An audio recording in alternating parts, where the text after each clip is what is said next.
Nouvelle défaite des éperviers du Togo face au Fennec d'Algérie. Ça sent mauvais les gars. Bonjour à tous, j'espère que vous allez bien. Bienvenue encore une fois sur votre page. Ici, nous parlons du football togolais, africain, européen, du monde entier, comme vous le savez très bien. Et aujourd'hui, nous allons attaquer le thème des éperviers du Togo qui jouait hier face au Fennec d'Algérie, ici au Togo. Le match s'est tenu à 16 h au stade de Kégué, défaite des éperviers du Togo. Dans cette vidéo, nous allons parler du match en globalité. Nous allons parler en deuxième position des joueurs, ce que l'équipe togolaise a produit sur le terrain hier. Et pour terminer la vidéo, nous allons parler des chances des éperviers du Togo pour se qualifier pour la CAN 2025 au Maroc. Alors si vous êtes intéressé par ce genre de thématique, n'hésitez pas à vous abonner, à partager cette vidéo, à commenter et on revient juste après ça.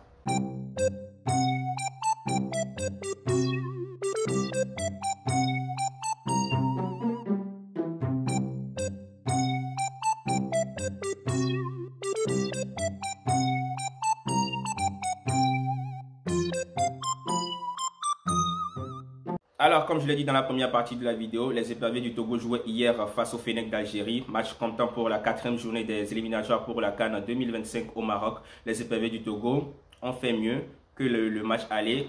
Ils n'ont pas gagné, mais pourtant, ils ont réussi à encaisser moins de buts. Cette fois, ça a été 1-0 en faveur des Algériens. Défaite des éperviers du Togo. Encore une fois, je vous propose de regarder un petit débrief ou bien un petit résumé de ce match-là.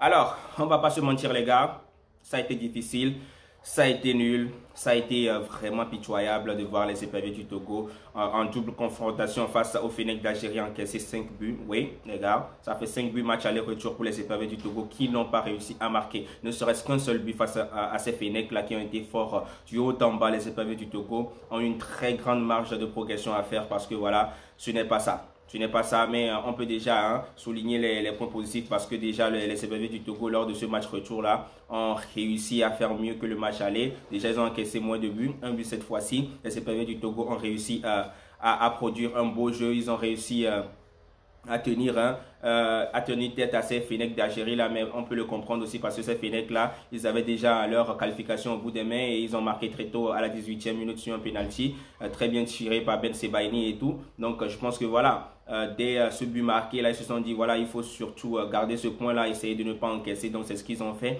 et on a remarqué surtout une équipe togolaise assez entreprenante, une équipe qui essayait d'aller de l'avant même si son essai automatique n'était pas très au point et tout, mais ils ont essayé. On a vu une équipe togolaise meilleure que le match aller et tout, donc c'est un peu ça. Donc je pense que c'est l'une des choses à remarquer. On a vu l'Algérie assez timide, comme je l'avais dit aussi, c'était assez compréhensible parce que voilà, eux ils étaient là, leur objectif c'était pas forcément de gagner face à cette équipe là togolaise qui jouait à domicile, mais c'était surtout de gagner au moins un point pour partir à la maison. Donc ils ont réussi à partir avec les 3 points, donc je pense que voilà, ça a été une satisfaction de leur côté. Et le Togo, voilà, je pense que dans le jeu du Togo aussi on a vu une précipitation parce que d'autant plus que l'équipe algérienne a marqué très tôt à la 18e minute, donc le Togo avait comme tâche de revenir au score, essayer de gagner les 3 points et tout, donc il se précipitait trop. Les occasions qu'on a vues, on a vu assez d'occasions aussi, mais les éperviers du Togo dans la précipitation vont endanger ces occasions. Donc je pense que voilà, on avait notre qualification, on avait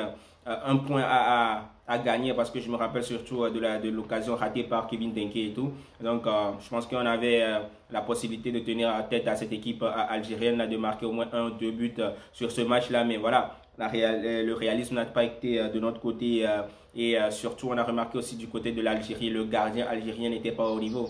Le gardien algérien était vraiment en dessous de sa forme, peut-être on va dire, parce que hier on a vu tous les tirs tirés par les attaquants, Kevin Denke et tout. Je pense qu'il arrivait à maîtriser les ballons toujours en deux temps parce qu'il le poussait et après il allait les reprendre et tout. Donc c'est un peu ça. Donc je pense que s'il y avait un deuxième attaquant qui suivait les tirs et tout, donc on aurait pu essayer de marquer quelques buts face à cette équipe algérienne là. à chaque fois les tirs, c'était en 2 temps que le gardien arrivait à les maîtriser. Donc c'était un peu ça. Donc le gardien là n'était pas en forme. Donc le Togo aurait pu profiter de cette méforme de ce gardien là pour pouvoir gagner et peut-être voilà obtenir le point du nul. Mais ça n'a pas été le cas. La défense algérienne, ce n'est pas ça. Moi, j'ai toujours dit que l'Algérie, depuis le début de ces qualifications, a été bon au niveau des attaques. L'Algérie, quand ils avaient les occasions, ils essayaient toujours de marquer. Ils étaient très bons devant les buts et on l'a remarqué aussi. Donc, quand ils avaient des opportunités de but et tout, ça se concrétisait toujours. C'est surtout l'attaque qui n'est pas bonne, la défense qui n'est pas bonne pour cette équipe-là. Donc, je pense que le Togo aurait pu faire mieux et obtenir au moins un point lors de ce match d'hier là, mais on n'a pas pu le faire, donc ça devient compliqué pour les éperviers du Togo. Voilà, alors dites-moi en commentaire ce que vous avez pensé du match en globalité. Maintenant nous allons parler des joueurs, leur performance, est-ce qu'ils ont été bons ou pas. On revient jusqu'après ça. Alors maintenant on va parler des joueurs les gars. J'espère que à partir de maintenant Monsieur Nivambé Daré va commencer par nous écouter, parce que je vais commencer par Barcola. Vous avez vu la différence entre Barcola et Wassiou Uronyeni. Vous avez vu la différence entre Barcola et, comment l'appelle-t-on, Agbolosu, voilà. Agbolosu, vous avez vu ça? C'est ce qu'on appelle un gardien. Barcola a été bon hier. Barcola a aidé l'équipe togolaise hier. C'est ce qu'on appelle les gardiens, les gars. C'est ce qu'on appelle les gardiens. Un gardien qui apporte la sérénité dans le groupe. Un gardien qui permet à ces défenseurs-là de se libérer. Hein? Un gardien qui ne crispe pas ses défenseurs, qui ne crispe pas toute une équipe en fait. Voilà, on l'a vu. Il était serein, même dans ses prises de balles, même dans ses arrêts, même dans ses relances et tout, c'était correct. C'était correct. Je ne sais pas pourquoi tu avais mis une dent contre ce gardien-là, il a prouvé. Même à chaque fois, tu le mettais sur le banc, mais lui, il a gardé la tête sur les épaules. Il a toujours continué de travailler et tout. Et hier, quand tu lui as donné sa chance, il a prouvé. Même s'il a eu à encaisser un but, c'est sur penalty. C'était un penalty aussi très bien tiré par Ben Sebaini, qui saute, qui met contre-pied le gardien. Parce que voilà, déjà, quand il fait le mouvement comme ça, Barcola était déjà parti et tout. Donc, il tire contre-pied et tout. Donc, c'est ça. Il a été très bon. Dites-moi en commentaire, les gars. On n'a pas gagné ce match-là. Moi, personnellement, après l'histoire qu'il a vécue avec le Togo et tout, je lui donne un 8 sur 10 parce que Barcola, il a été top hier. Il a été top, on aurait mis Wassiou Uronyeni, on aurait mis Agbolosu, on aurait encaissé 8 buts hier. Voilà, je l'ai dit, 8 buts hier. Moi, je veux tout simplement qu'on continue avec Barcola dans les goals. Tout le monde a réclamé Barcola, tout le monde a réclamé. Et cette fois, si tu nous as écouté, regarde ce que ça a donné. Très bien. Très bon jeu de Barcola, balle au pied et tout. Voilà. Maintenant, on va parler d'Agbagnon. Agbagnon, je lui donne 5 sur 10. Voilà. C'est un peu dans la continuité de ce qu'il a fait dans le match aller. Même si cette fois, l'équipe togolaise a été meilleure qu'au match aller et tout. Voilà. Donc, il a essayé. On ne va pas cracher dessus. Il a essayé. Mais ce n'est pas ça. Pour jouer en équipe. Moi, je l'ai toujours dit. Pour avoir une place en équipe nationale, même si c'est l'équipe nationale de notre pays, il faut avoir un certain niveau. Et surtout quand c'est le Togo, une équipe qui a déjà participé à la Coupe du Monde en 2006, les gars. Il faut être très exigeant parce que actuellement, quand tu vois les éperviers du Togo, on se dit que tout le monde peut jouer. Moi-même, je fais les entraînements. 8 mois, je suis très en forme. Balle au pied, c'est bon. On me sélectionne. Parce qu'il n'y a pas tellement de stars actuellement au Togo. Tout le monde peut jouer, les gars. À Bagnon, c'était pas ça. Niveau football professionnel, pas bon. Pas bon, les gars. Pas bon. Hier, l'Algérie ne voulait même pas jouer, mais pourtant l'Algérie, sans le vouloir, a bien joué parce que l'Algérie est une équipe très forte. Les joueurs sont dans de gros championnats et tout, les gars. Alors, on passe à Youssoufou Até, le joueur de ASEC Mimosa. Lui aussi, je vais lui donner un 5 sur 10 parce que voilà, il a fait de son mieux, d'autant plus que c'est un joueur qui joue en Afrique et tout. Donc, il a essayé sur son côté d'apporter un peu défensivement et tout. Donc, voilà, c'est son premier match lors de cette double confrontation et tout. Donc, il n'a pas eu la chance de gratter les terrains, de gratter des minutes lors du premier match et tout. Donc, c'est un peu ça. Donc, on va simplement lui dire bonne chance et tout, les gars. Parce que là, c'est vraiment désespérant de voir une équipe togolaise comme ça à domicile aussi ne pas arriver à marquer, ne pas arriver à mettre en difficulté l'Algérie et tout. C'est vraiment décevant, les gars. À Mévor, il a toujours déçu. Il a déçu au match aller. Je pense que voilà, il est encore fautif sur le penalty obtenu par l'Algérie. Après, il a encore concédé un but pour les éperviers du Togo, les gars. Ça fait 3 sur 10 pour Amévor. Parce que moi, je l'ai dit. Parce que si vous vous rappelez de l'avant-match que j'avais fait sur ce site ici, sur YouTube ici, je l'avais dit que moi, Amévor ne devait pas être titulaire et tout. Il a été titulaire. Il a causé un penalty. But de l'Algérie, défait des éperviers du Togo. Il est fautif. à 95% de cette élimination, de cette presque élimination des éperviers du Togo, les gars. 3 buts. 3 sur 10 pour mais bon. Alors, je vais parler de Romao. Romao, 5 sur 10, moyen par rapport au match aller. Il n'a pas apporté ce que moi je voulais, parce que je voulais une progression, match de progression par rapport au match aller, mais il a été stagnant. Il a été pas trop fort comme au match aller, donc il n'a pas apporté autant que je le voulais. Donc 5 sur 10 pour Romao, les gars. Alors là, on va essayer de parler de Thibaut Klidjen. Thibaut Klidjen, par rapport au match aller, a été en dessous. Il n'a pas produit le bon match qu'il avait produit au match aller et tout. Donc voilà, en quelque sorte, on pourrait dire que voilà, le coach a essayé de faire de mettre en place un système de jeu où les éperviers du Togo jouaient en collectif et tout. Donc on n'a pas eu d'individualité qui ressortait et tout. Donc c'est un peu ça. Et j'avais opté pour un Klidjen sur le côté, un Klidjen qui jouerait pour amener peut-être une percussion sur le côté et tout, jouer en milieu externe et tout. Mais il s'est entêté à le mettre dans l'axe du milieu de terrain et tout. Donc je pense que voilà, finalement on n'a pas su je sais pas comment dire, tirer le meilleur de ce joueur là qui selon moi avec sa vitesse et tout pourrait apporter de la percussion, de la différence au niveau du milieu externe et tout. Donc voilà, donc ça n'a pas été le cas. C'est dommage pour les éperviers du Togo. Thibaut Klidjen, 5 sur 10 aussi pour moi, en dessous par rapport au match aller. Karim Derman, pour moi Karim Derman, ça fait 2 matchs qui ne me satisfait pas. Ça fait 2 matchs qui ne me satisfait pas. Karim Derman, je pense que c'est un joueur assez performant, c'est un joueur très bon qui permet aux éperviers du Togo d'à chaque fois ressortir les ballons, de distribuer les ballons. Mais ce n'est pas le cas ces derniers temps. Je ne sais pas si ce sont les 13 qui le dérangent et tout.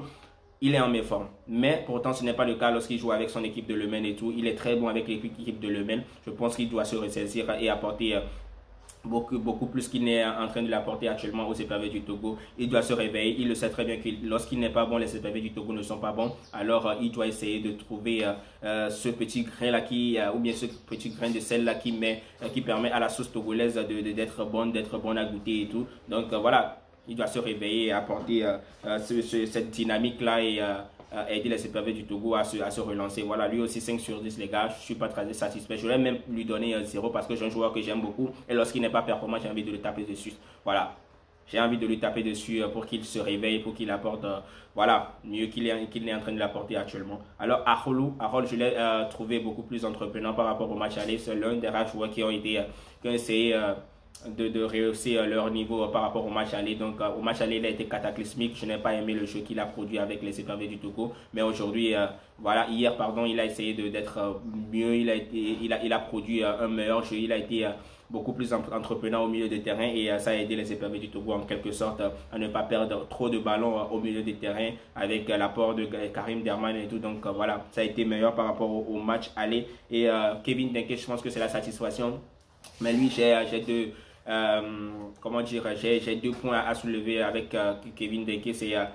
Le premier, c'est que voilà, il est très bon en attaque. C'est un joueur qui arrive à poser des problèmes, à gratter des ballons au niveau des défenseurs algériens et tout, au niveau des défenseurs adverses et tout. Mais lors des doubles confrontations, c'est un joueur qui a eu beaucoup d'occasions, mais qui n'a pas réussi à marquer.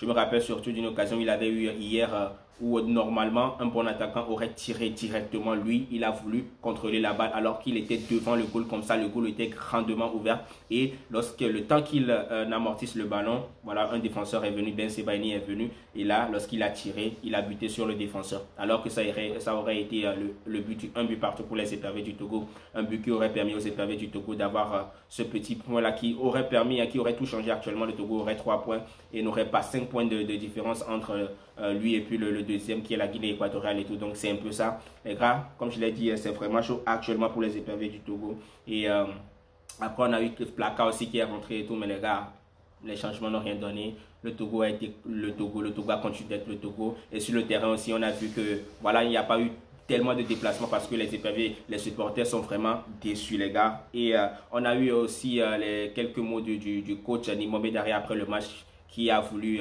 dire aux supporters du Togo de ne pas perdre espoir parce que lui, il y croit toujours, il pense que le Togo peut se qualifier. Je vous laisse écouter ce qu'il a dit. Je pense que mathématiquement, il y a encore des points à défendre. Il y a 6 points encore à défendre et ces 6 points-là, on va aller les chercher. Si à la fin, on fait les décomptes et que nous sommes qualifiés, on passe.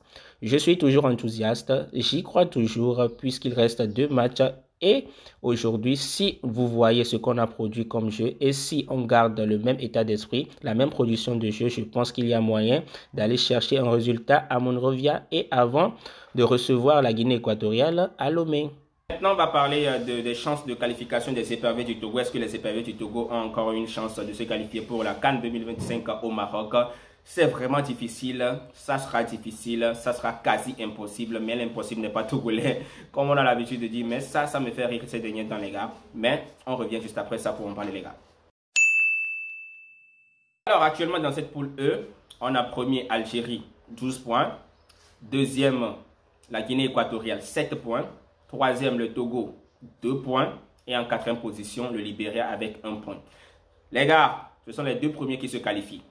Le Togo est actuellement troisième, à 5 points, avec 5 points de retard sur le deuxième. Vous imaginez un peu? Ça veut dire que quoi? Les deux prochains matchs des éperviers du Togo qui se jouent face à qui? Au Libéria et puis la Guinée équatoriale. Le Togo, pour se qualifier, doit obligatoirement gagner ces deux matchs-là. Si le Togo rate un seul match, le Togo est éliminé.